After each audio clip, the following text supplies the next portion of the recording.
The clock ticked down, the stadium lights blazed, and the roar of the crowd was a deafening wall of sound. For running back Marcus Thorne, this was just another game. But for his coach, Bill Callahan, it was the game that would expose a lie he'd been telling himself for years. A lie that was about to come crashing down in the most spectacular way possible. Just a few months earlier, in the sterile quiet of the coach's office, Callahan had looked Marcus dead in the eye. Marcus was a phenomenal talent, a generational player by all accounts.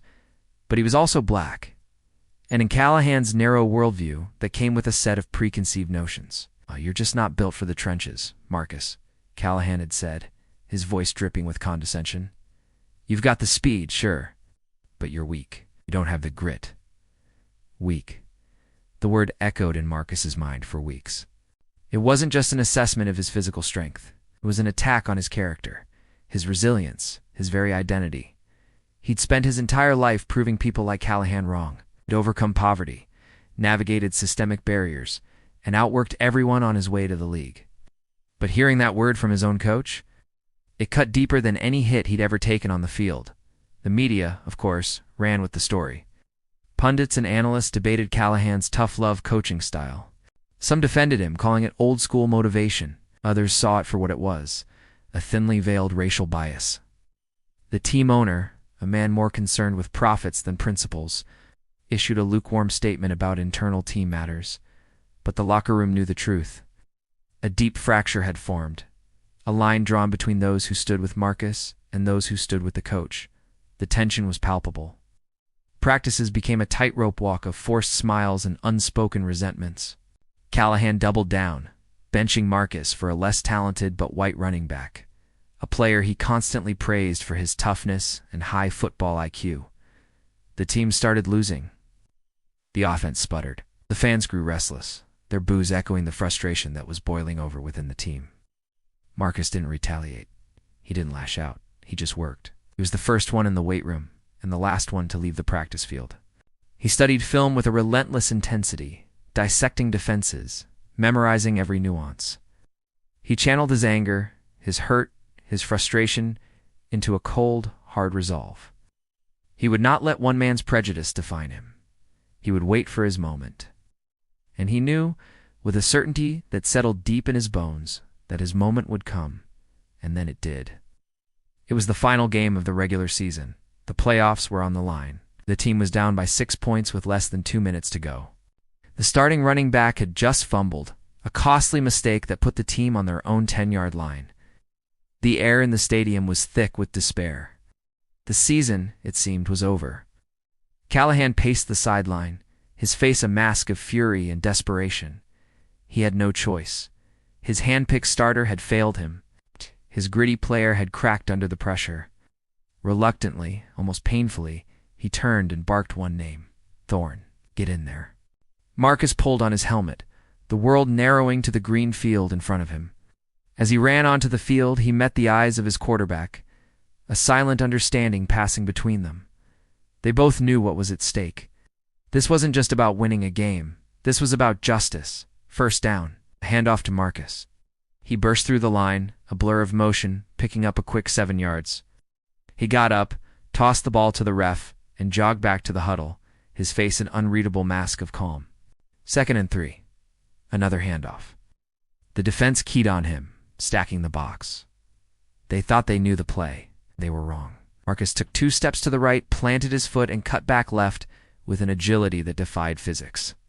He slipped through a tackle, then another, his legs churning, his body a testament to the thousands of hours he'd spent sculpting it into a weapon. He fought for every inch, finally brought down after a 15-yard gain. First down. The clock was now under a minute. The offense was moving, a current of energy flowing through them. Saul centered on number 28. Callahan watched from the sideline, a knot twisting in his stomach. This wasn't supposed to be happening. This was Marcus Thorne, the player he'd dismissed, the one he'd called weak. And right now, he was single-handedly carrying the team on his back. Quarterback called another play, a screen pass designed for Marcus. The ball was snapped, and chaos erupted. The defensive line crashed through, a wave of bodies, intent on destruction. The quarterback, under immense pressure, threw the ball a bit behind Marcus, It should have been an incomplete pass, a broken play. But Marcus wasn't a normal player. He reached back with one hand, his fingers stretching, and snagged the ball out of the air. It was a catch that seemed impossible. He landed, spun away from a defender who was lunging at him, and saw nothing but green grass ahead. Then he ran. He ran with the weight of every doubt, every insult, every condescending remark he'd ever endured. He ran for the kid from a poor neighborhood who was told he'd never make it. Ran for every teammate who had believed in him when his own coach didn't.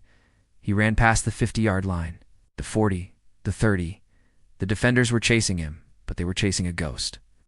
He was a force of nature, an embodiment of will and determination. As he crossed the 20-yard line, he did something no one expected. He glanced over at the sideline, his eyes locking directly with Coach Callahan's. It was just for a second, a fleeting moment in the midst of his triumphant sprint. But in that second, 1,000 words were spoken. In that one look, Marcus conveyed everything. You were wrong. You underestimated me. You tried to break me, and you failed. We crossed the goal line untouched. Touchdown. The stadium erupted in a cataclysm of sound, a release of all the tension and frustration that had been building for months. His teammates mobbed him, lifting him onto their shoulders. He was their hero, their leader. On the sideline, Bill Callahan stood frozen, the roar of the crowd fading to a dull hum in his ears. He stared at the field, at the player he had so publicly and arrogantly dismissed. In that moment, he saw the full scope of his failure. It wasn't just a misjudgment of talent, it was a moral failure, a failure of character. His career wasn't ended by a bad play or a losing season. It was ended by his own prejudice, by his inability to see the strength in a man who looked different from him. The next day, the headlines weren't about the miraculous win. They were about the run and the look. They were about the poetic justice of Marcus Thorne's triumph and Bill Callahan's humiliation. The team owner, seeing the tide of public opinion turn so drastically, had no choice. Callahan was fired. His career, for all intents and purposes, was over. He became a cautionary tale, a symbol of an old guard that refused to evolve. Marcus Thorne, on the other hand, became a legend. Not just for his talent on the field, but for his resilience off it. He showed the world that true strength isn't just about how much you can lift or how hard you can hit. It's about facing down adversity, about believing in yourself when others don't, and about turning someone else's weakness, their prejudice, into your greatest source of power. His story became a powerful reminder that you should never let anyone else's opinion define your worth. Your strength comes from within. Thank you so much for watching, and if you were inspired by this story, make sure to like and subscribe for more. We'll see you in the next one.